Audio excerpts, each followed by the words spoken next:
Welcome, everyone, to Individuals and Families, sometimes called Practice One, sometimes called Micro, sometimes called Counseling or Therapy, and sometimes called Interviewing. The social work profession loves to use the word interviewing, but basically you can pick any of those names to call this type of practice that we're going to do. This is one-to-one work or one-to-family, small, very small group. And let me just share with you as we start out the difference between a conversation and an interview. This is something that is quite important. We are friendly, but we are not the client's friend. It is not a reciprocal relationship. It is one where they give, you ask questions, you may self-disclose a little bit, but for the most part, it is an unequal relationship. It is really a relationship to achieve a certain purpose and goal.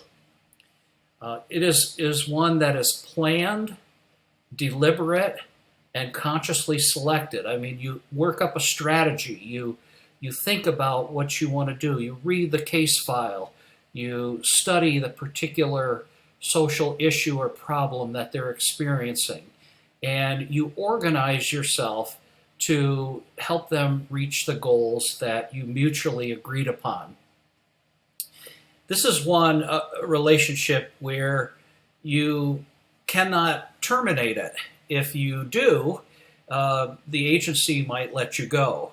Now, there are some times that you might feel a little scared, or if somebody threatens you, then go back and tell your supervisor and make sure that you are protected. Maybe you'll go out with somebody else or meet in a public place, or maybe they'll transfer you to another case.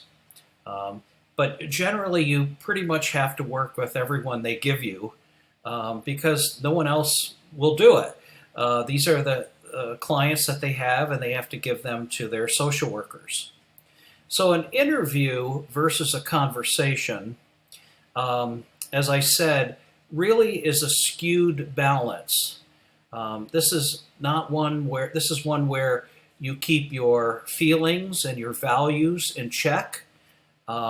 You are giving exclusive attention to them. They may not return that attention to you.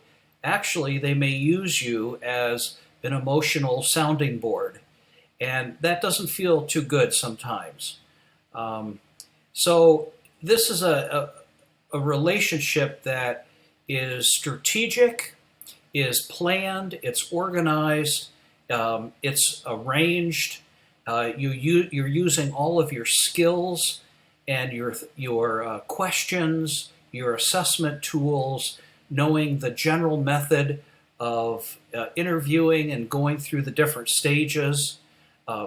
This is a relationship that is structured, explicit, and organized, and it has clearly defined roles.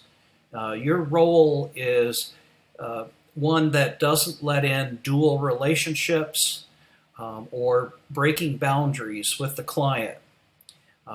It is a different set of norms in this process than saying a normal friendship or a relationship you have with someone. So this is what interviewing is all about. All of the skills you'll be learning this semester will be helpful to you, and I hope you enjoy them and practice them and use them as God calls you. Thank you very much.